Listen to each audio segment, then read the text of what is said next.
God dag, mit navn er Tobias Mortensen. Jeg har vores immunforsvar, og her de næste 6-7 minutter, der vil jeg prøve på at gøre jer en lille smule klogere på, hvad er vores immunforsvar, hvad gør det for os, og hvad for nogle komponenter er der med i det, hvordan det er opbygget.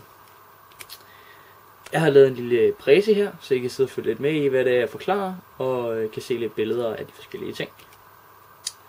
Hvad er og hvad gør immunforsvaret? Immunforsvaret er kroppens forsvar mod bakterier og viruser. Kroppens immunforsvar består af millioner af forskellige hvide blodlegemer, der hver især kan genkende en bestemt form for fremmedceller. Når der kommer en fremmedcelle ind i kroppen, f.eks. virus, vil de hvide blodlegemer angribe og forsøge at dræbe de fremmede celler. Derfor er det vigtigt ved transplantation, at de væv, der indsættes, ligner patientens egne celler så meget som muligt. Immunforsvaret har hukommelse, så næste gang det udsættes for den samme type bakterier, har det opbygget antistoffer mod præcis denne bakterie og kan hurtigt udrydde dem. Immunforsvaret består af to komponenter, det medfødte og det adaptive immunforsvar. Det medfødte er noget naturligt, og det adaptive er noget, der bliver tilført til kroppen, hvilket vi vil gå ned og kigge lidt mere på nu. Det medfødte virker mod næsten alt det fremmede, der kan komme ind i vores krop. Det er blandt andet hud og hår, der hindrer, at der kommer alt for mange forkerte ting ind i vores krop. Hvis man slår hul i huden, f.eks. hvis du får en splint i fingeren eller noget andet, hvor du laver hul på vores hud, så vil fagocytose dræbe de fremmede bakterier, så man ikke bliver syg eller får betændelse i såret. De vil æde de fremmede bakterier. Så har vi det adaptive immunforsvar, er forskelligt fra person til person. Det afhænger af hvilke organismer og fremmede bakterier det har mødt. Det adaptive immunforsvar bliver nemlig også kaldt huskeceller. Det betyder, at det er dem, som husker alle de gange vores krop er blevet udsat for noget fremmede, for nogle fremmede elementer, som ikke var eller er gode for vores krop.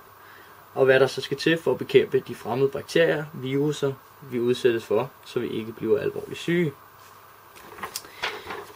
Så har vi lidt om de hvide blodlegemer, som på lidt fine ord hedder leukocytter, hvis man så også kan udtale det. De forsvarer kroppen mod infektion, f.eks. betændelse. De dannes i knoglemarven. De hvide blodlegemer består af to slags celler, granulocytter og lymfocytter. Granulocytter er den første, der angriber, når de får noget udvedkommende ind i kroppen. Den er dog ikke særlig effektiv mod længerevarende sygdomme. Hvorimod lymfocytter er dem, der sørger for at få opbygget forsvaret og producere antistoffer mod de fremmede celler, og dermed dem, som har den mest helbredende effekt. Så har vi lidt om, hvad væv er. Væv er opbygning af celler. Det er celler, der opbygger vores organer.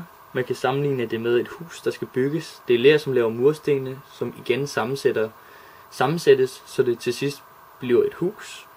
Der er mange former for væv, blandt andet muskelvæv, bindevæv, nervevæv osv. Så har vi lidt om transplantation.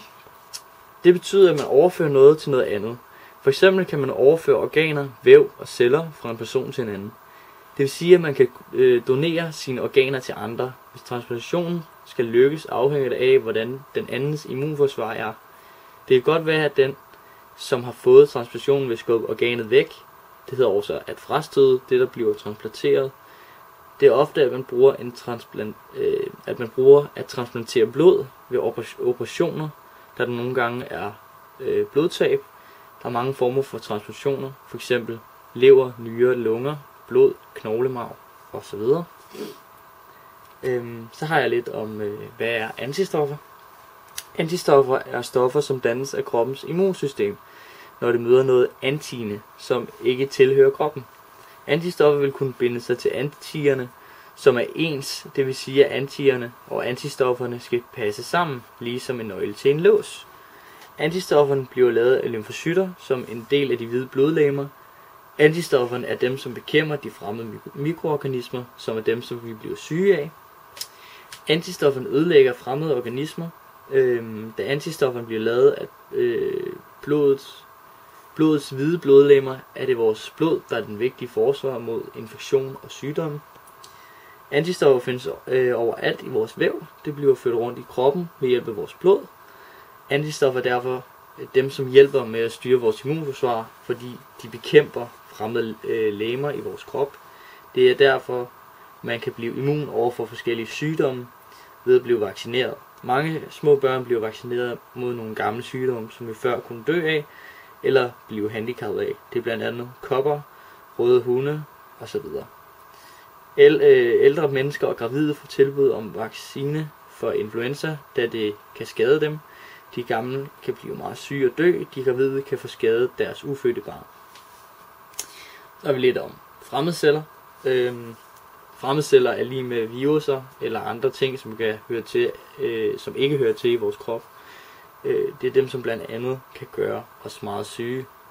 Blandt andet når vi får influenza eller andre mere alvorlige sygdomme. Det vil så sige, at et godt immunforsvar er derfor rigtig godt, da det hjælper os til ikke at blive syg. Et godt helbred er dermed et godt immunforsvar. Yes, det var alt, hvad jeg havde for den her gang. Jeg håber på, at I blev en lille smule klogere på jeres og alle andres immunforsvar. Og kan bruge det til et eller andet. Så yes, jeg takker af.